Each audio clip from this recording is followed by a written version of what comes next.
The sun was streaming into my kitchen, making the marble countertops sparkle. Everything was pristine, perfect, and quiet. It was the kind of quiet that feels peaceful, but I was about to learn it was just the quiet before a bomb goes off. My hand, slightly swollen from my pregnancy, trembled as I held the single piece of paper. It had arrived in a plain, sterile envelope. No return address. But the words DNA paternity test results were printed in bold black ink at the top, impossible to ignore.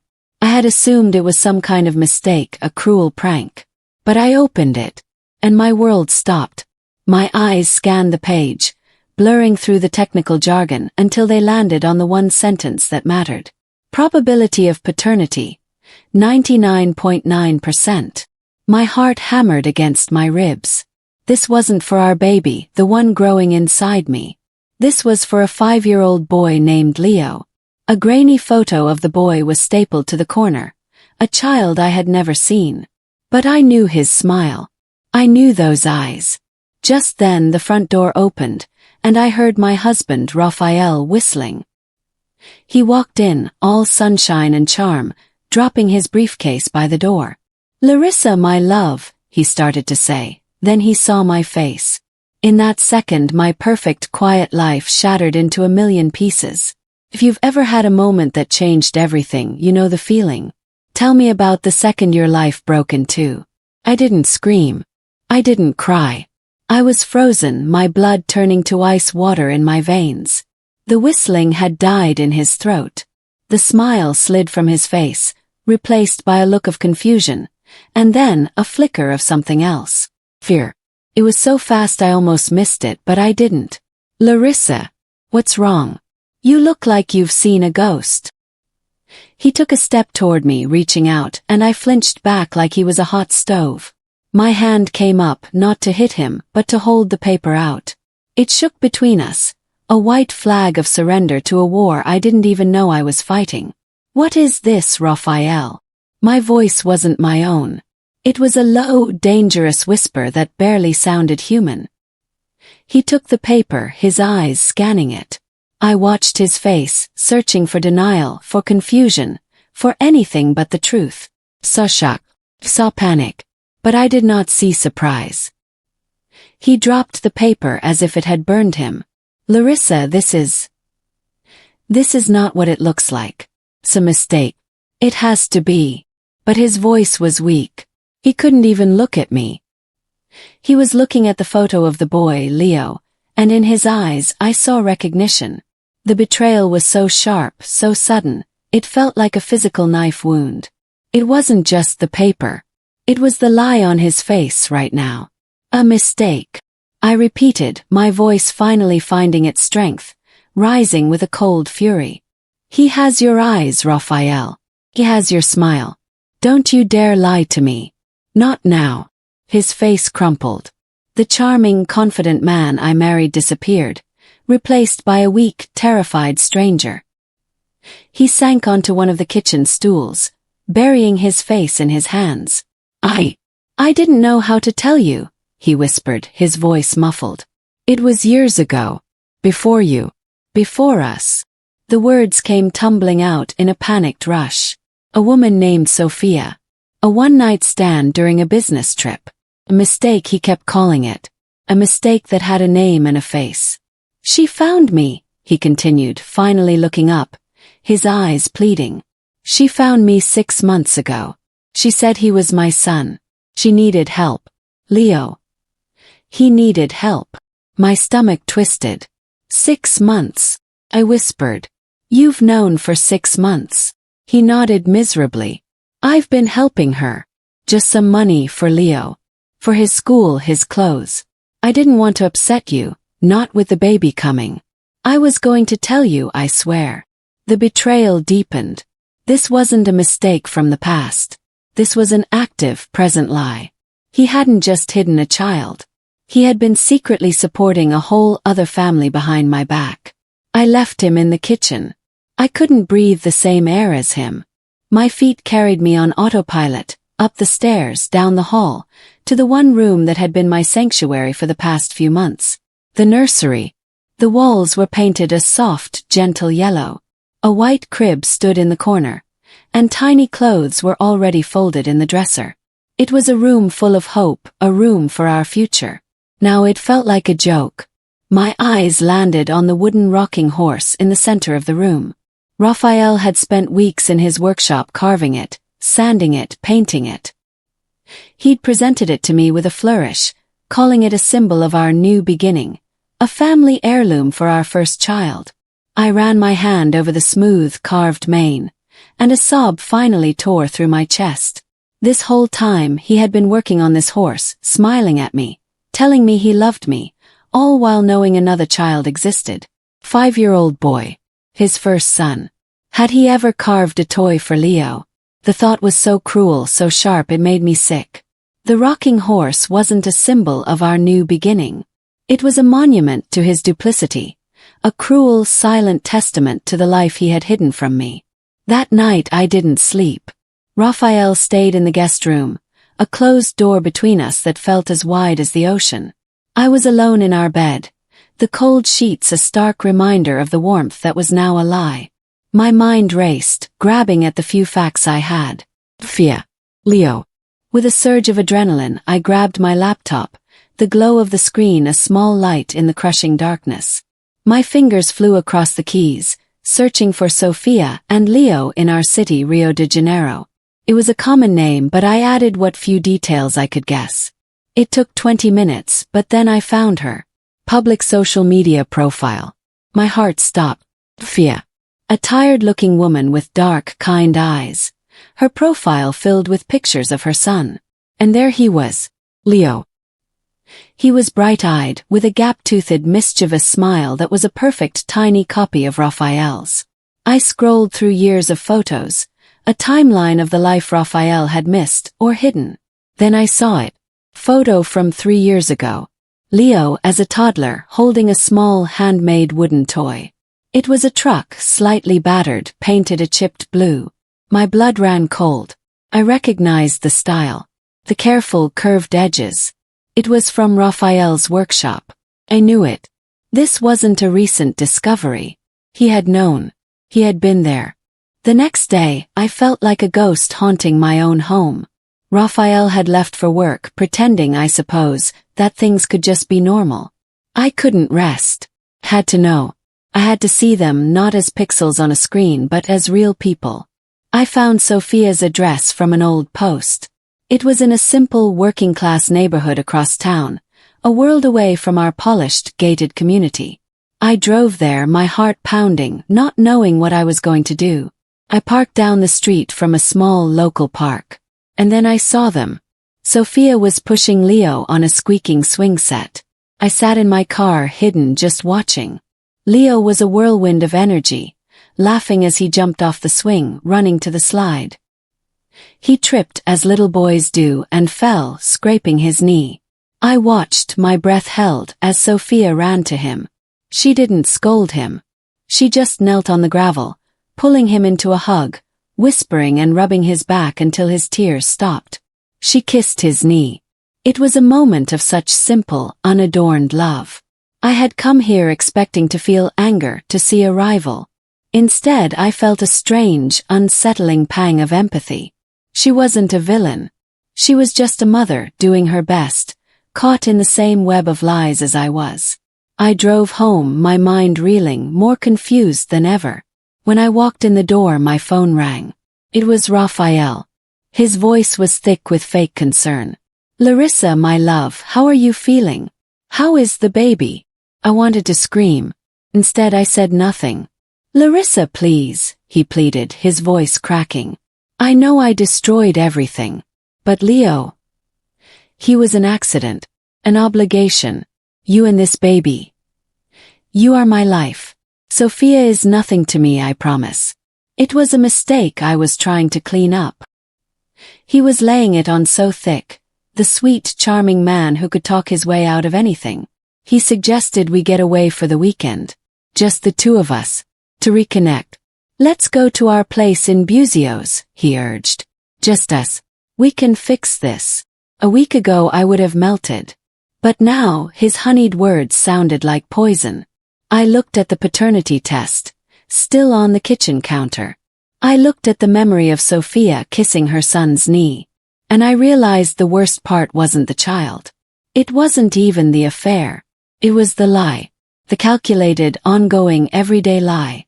The fact that he could look me in the eye day after day and pretend. "Okay," I said, my voice cold and flat. "Let's go away." He seemed relieved, so sickeningly. Genuinely relieved that his charm had worked again. He told me he would handle everything to just pack a bag. That night, he was in the shower when I started to pack. I opened his laptop bag to get his travel charger, and my hand brushed against his computer. A thought, cold and sharp, entered my mind. I opened the laptop. It was password protected, of course. I tried my birthday. Nothing. I tried our dog's name. Nothing. Then, with a bitter, hollow feeling, I typed in our old anniversary. The date we met. It opened instantly. My stomach churned. Even his security was a lie. I clicked through his files, not knowing what I was looking for. Everything seemed normal: work projects, finances. Then I saw it. A hidden folder named Archive. It was encrypted. I typed in the same anniversary password. It opened. My breath hitched. It wasn't just financial records for Sophia and Leo, meticulously detailing every cent he'd sent. It was photos. Dozens of them. Rafael and Sophia laughing, kissing, holding hands. They weren't from a one-night stand. They were from before Leo. And then I saw the emails. Passionate, loving emails dating back 6 years. This wasn't a mistake. This wasn't a one-night stand. This was a long-term relationship. I sat on the floor of our bedroom, the glow of the laptop lighting up my tears. I read everything. The emails told a story that made my blood freeze. Sophia had been a junior colleague at his old firm. He was her mentor. Their relationship was passionate, intense. He had promised her a future. They had talked about a life together. Then the emails stopped abruptly. The date of the last loving email was just 2 weeks before I met Rafael at a society gala. He hadn't just had an affair. He had been in a serious relationship with Sophia. And then he met me. Me, Larissa, from a family with a well-known name and connections. He had made a choice. He hadn't just left Sophia. He had abandoned her, right when she must have found out she was pregnant. He had traded her and his unborn son for a more advantageous match. For me, I wasn't his great love. I was his upgrade. The man I married didn't just have a secret child. He was a cold, ruthless social climber who had destroyed one woman's life to build his own, and then used me to do it. The worst part had a new, deeper, and darker meaning. This time when he came out of the shower, wrapped in a towel, smiling, I didn't hide. I just pointed at the laptop screen. "Explain this," I said. The blood drained from his face. He saw the emails, the photos. The charm was gone. The fake pleading was gone. In their place was a coldness I had never seen. "You had no right," he hissed, his voice low and guttural. "You went through my private things. You had a whole life, Rafael. You abandoned her. You abandoned your son." I was standing now, my whole body shaking. "You chose me for my family's money." He took a step toward me, his face dark. "You be very careful, Larissa," he sneered. "You think you're so perfect. You think your family is so clean. I know things. I know about your father's business deals. I know about your brother's little problem last year." Froze. "You wouldn't. Try me," he said, his eyes hard as stone. "You make a scene, you try to divorce me, and I will drag your whole family through the mud. I will ruin you. You're pregnant. You have no career of your own. You need me." It wasn't a plea. It was a threat. The stakes weren't just about my heart anymore. They were about my family, my safety, my entire life. I felt the walls closing in. He was right. I was pregnant, emotional, and financially dependent on him. My family had prestige, but it was a fragile prestige, one that couldn't withstand a public scandal. Rafael knew that. He had counted on it. For 2 days, I lived in a fog of fear, pretending to pack for the Buzios trip, playing the part of the confused, hurt wife. He was back to being charming, acting as if his threat had settled things. But on the third day, I told him I had a prenatal appointment I couldn't miss. The second I was out of the house, I didn't go to the doctor. I drove straight to my sister's office. Camila. She was everything I wasn't. A fiercely independent, brilliant lawyer who had built her own successful firm from nothing. She was my rock. I walked into her sleek, glass-walled office, and the second she saw my face, her professional smile vanished. Larissa, what's wrong? Is it the baby? We sat in her private conference room, and I told her everything. I didn't cry. I laid it all out piece by piece. The paternity test, the boy Leo, the hidden folder, the emails, the wooden truck, and finally his threat against our family. Camila listened, her fingers steepled, her expression turning from concern to a cold, focused anger. When I finished, she was silent for a long moment. Then she looked at me, her eyes sharp as glass. Okay, she said. He wants a war. We'll give him one. Camila was a strategist. She saw the emotional mess of my life as a legal battlefield. He threatened you, she said, pacing her office. That was his first mistake. His second was thinking you were alone. She made me forward her every email, every photo I had found. She told me to go on the trip to Buzios, to play the part of the forgiving wife. We need time, she said, and we need him to feel secure. Don't let him know you've talked to me. That weekend was the hardest of my life. Smiled. I let him hold my hand. I pretended to listen as he promised to make things right, all while feeling his touch like spiders on my skin. While I was playing my part, Camila was working. She hired a private investigator, not to dig into the affair, but to dig into him, his business, his finances. 2 days later she called me. Larissa, it's worse than we thought, she said, her voice grim. The man is a house of cards. He's not just supporting Sophia. He's moving large amounts of money. Shell corporations, hidden accounts. It looks like he's been embezzling from his own company for years. Your father's company. My blood ran cold. He wasn't just threatening my family. He was stealing from them. Camila's discovery changed everything. This was no longer just a betrayal. It was a full-scale attack. We need more, Camila said. We need someone on the inside. What about Sophia? My first instinct was to say no. She was the other woman. But then I remembered her face in the park. The gentle way she kissed Leo's knee. She wasn't my enemy. She was his first victim. Found a way. I told Rafael I wanted to meet her to make peace for the sake of the children. He was hesitant, but my forgiving wife act had made him careless. He agreed, probably thinking he could control the situation. I met Sophia at a small neutral cafe. She was nervous, her hands twisting in her lap. He told me you wanted to meet, she said, her voice quiet. I'm so sorry. I never wanted to hurt you. I looked her in the eye. He hurt me, Sophia. Not you. He's hurting both of us. I told her everything. About the lies, about our marriage being a sham, about the financial crimes. I watched her face as she realized the generous benefactor was a lie. He wasn't helping her. He was silencing her, keeping her dependent and isolated with small, controlled payments while he stole millions. Her nervousness turned to a slow, burning anger. She too had been trapped. I always knew he was capable of terrible things, Sophia whispered, her eyes filled with a pain that mirrored my own. He promised me everything. We were happy. Or I thought we were. I leaned forward, needing to know. The toy truck, I said. The blue wooden one Leo has in his photos. Sophia's eyes widened. How do you know about that? I saw it online, I said. Did Rafael make it for him?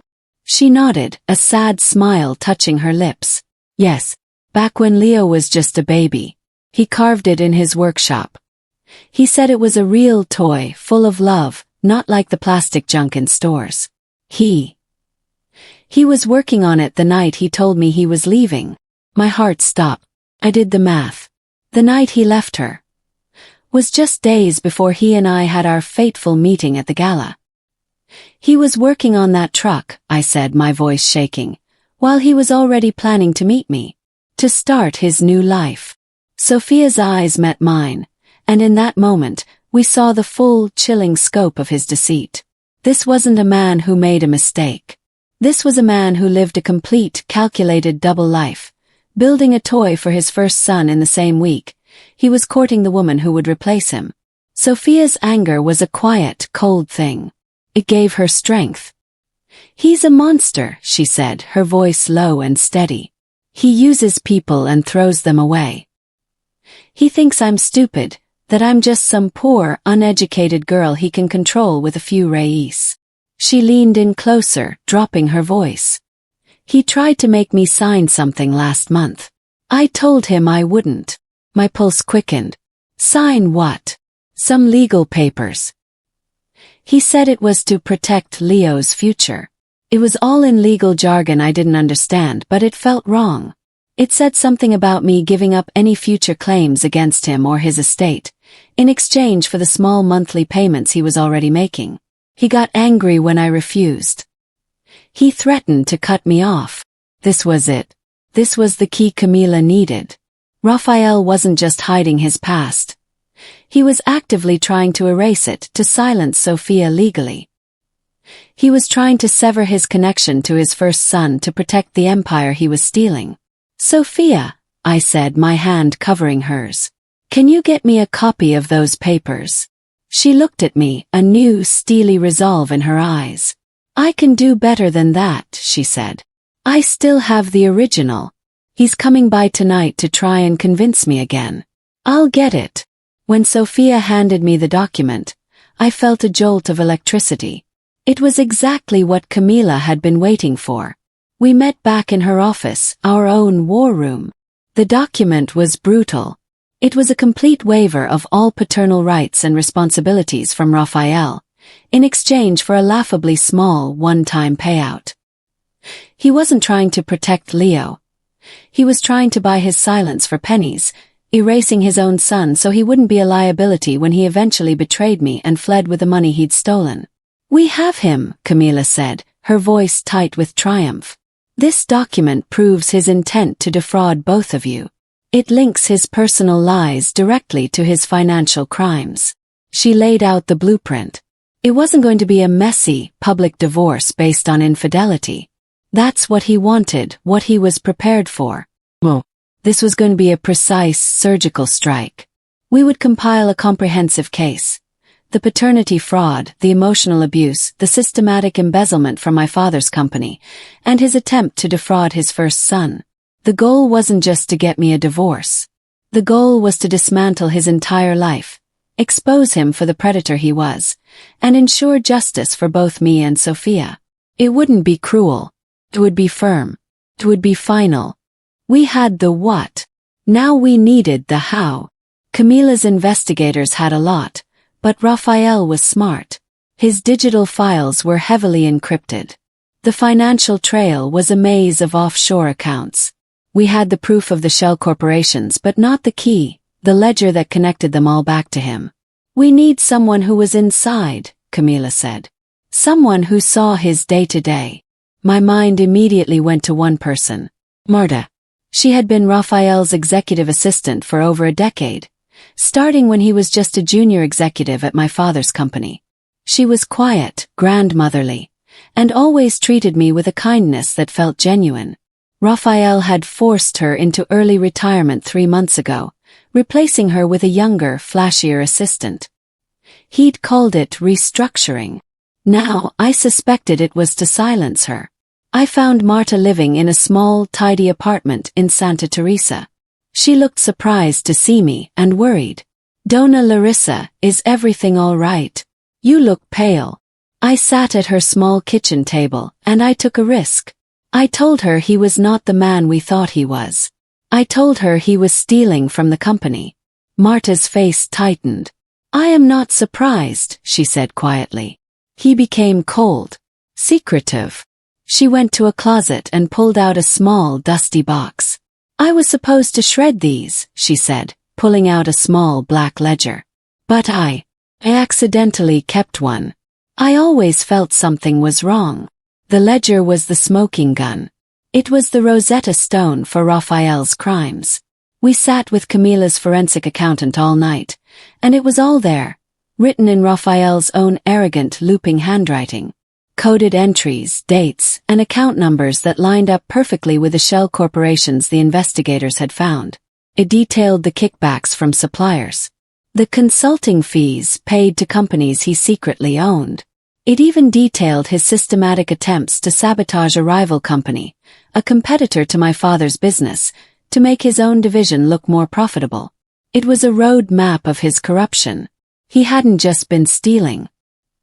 He had been actively working to destabilize the company, perhaps to make it vulnerable for a hostile takeover, or to cover his tracks. The worst part had escalated again.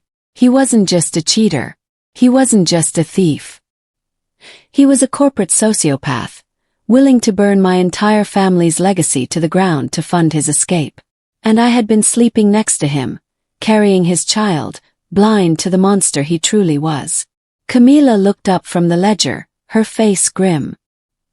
"He's not just going to lose his job," she said. "He's going to prison." The day had come. I felt a strange, cold calm. My fear was gone, replaced by a sense of hard, brittle purpose. Camila's plan was to be executed with military precision. Rafael was in a major board meeting at my father's company. A meeting where, we later learned, he was planning to propose a restructuring that would have given him control of the very assets he was plundering. Step 1. Camila and I, along with 2 plain-clothed legal servers, walked into the lobby. I requested to see my father. Step 2. As we were escorted up, Camila's team simultaneously filed a massive civil lawsuit against Rafael, along with a petition to freeze every single one of his assets, using the ledger as primary evidence. Step 3. At the same time, Sophia, with her own lawyer paid for by Camila, filed a paternity and fraud claim, attaching the document he had tried to force her to sign. Step 4. We walked into the boardroom. Every head turned. My father, Camila, and all the board members. And Rafael. His smile was wide, welcoming, thinking I was there to support him. "Larissa, my love, what a surprise." I didn't say a word. I just walked to the head of the table and placed the divorce papers, the restraining order, and the first page of the fraud complaint in front of him. His smile froze. His face went ashen. "This is a private matter," he hissed. "No," I said, my voice ringing out in the silent room. "It's a company matter." At that exact moment, 2 police officers walked into the room, followed by the company's head of security. "Rafael," my father said, his voice like thunder. "You are relieved of your duties." His unmasking was total. Rafael, the man who relied on charm and threats, was suddenly powerless. He tried to bluster, to lie, to call me hysterical. But the evidence was absolute. The ledger, the bank transfers, Sophia's testimony, Marta's statement. It was an ironclad case. He was escorted from the building, not as a powerful executive, but as a common criminal. The next few weeks were a blur. The press went insane. But Camila was brilliant. She framed the narrative perfectly. I was not the scorned wife. I was the whistleblower who, upon discovering massive fraud that threatened her family's company, did the right thing, despite the deep personal pain it caused her. Rafael, cornered and desperate, tried to follow through on his threat. He leaked stories about my brother's past struggles, about my father's aggressive business tactics. But it backfired. Instead of making me look bad, it just made him look vindictive and pathetic. He was trying to burn down the life of the pregnant woman he had betrayed. The public and our family saw his actions for what they were. The pathetic, desperate lashing out of a guilty man. His smear campaign was the final nail in his own coffin. Amidst the chaos of lawsuits and public scandal, I tried to find a quiet center. I had started a small non-profit project before all this. A passion project focused on providing kindness care packages to struggling single mothers in Rio's favelas. Diapers, formula, clothes, and a note of support. I had poured my own money and time into it, and now it was the only thing that felt real. One afternoon, while sorting through donations, a small, handmade card fell out of my mailbox. It wasn't from a lawyer or a reporter. It was a piece of construction paper, folded in half. Opened it. Inside was a crayon drawing of a smiling sun and a single bright flower. In a child's messy handwriting it said, "Thank you for the flowers." I was confused until my phone buzzed. It was a text from Sophia. "My neighbor volunteers for a charity. She brought us one of your packages today. Leo doesn't know who it's from. He just wanted to say thank you." I stared at the simple, colorful card. This innocent boy, the center of my life's greatest storm, was thanking me. He didn't know the drama.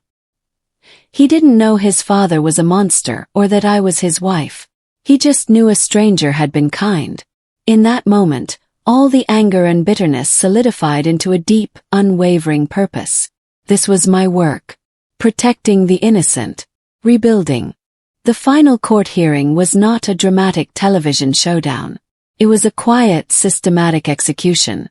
Rafael was there, looking thin and gray, his expensive suit hanging off him. His high-powered lawyers tried to argue, to discredit me, to paint me as emotionally unstable, a vengeful pregnant woman. They tried to claim the ledger was stolen, that Sophia was an extortionist. Then Camila stood up. She didn't raise her voice. She just presented the facts. She laid out the timeline, a chilling story of manipulation. She showed the bank records, the encrypted emails, the toy truck photo next to a photo of me at the gala. She put Sophia on the stand, who spoke with a clear, calm dignity about the papers he'd tried to force on her.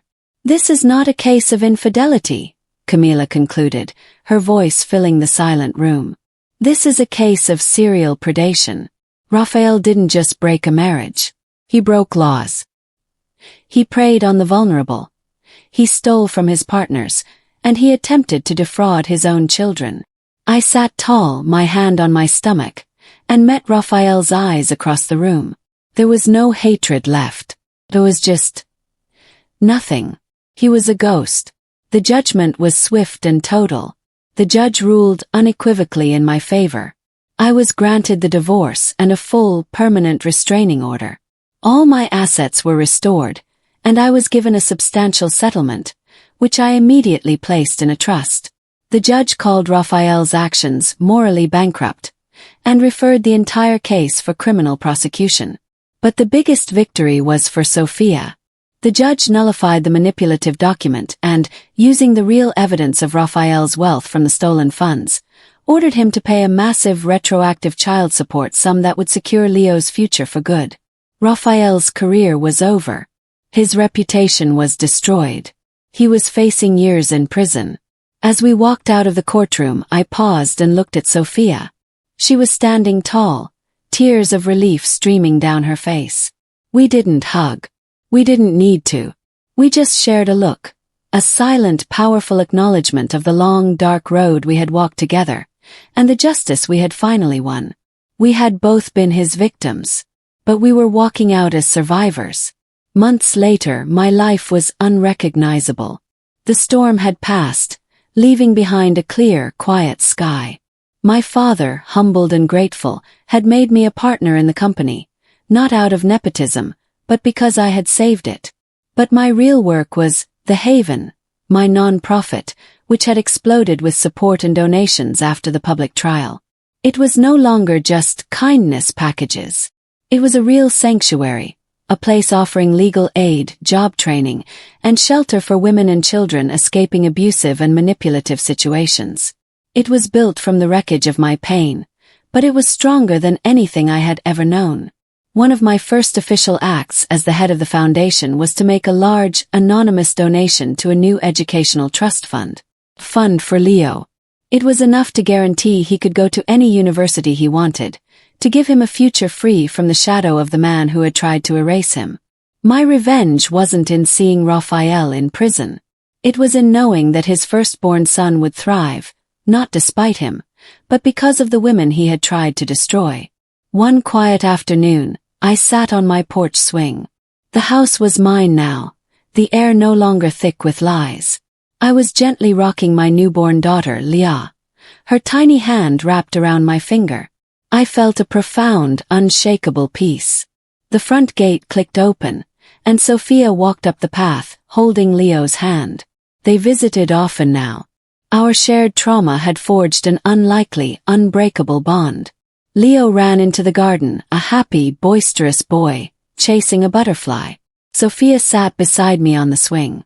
"She's beautiful, Larissa," she whispered, smiling at Leah. We sat in comfortable silence, two mothers watching our children. I looked at my daughter, then at Leo, then at Sophia. This was my family now. A strange, resilient, beautiful mosaic built from betrayal, but cemented with honesty, empathy, and an unconditional love that was stronger than any lie. I realized the worst part, the affair, the lies, the criminal theft, wasn't the end of my story. It was the violent, necessary beginning of my real life. It had unlocked a strength I never knew I had and brought me a family I never knew I needed. What worst part of your life ended up being the start of something better? Share your story of resilience below. And don't forget to subscribe for more stories that prove we are all stronger than we think.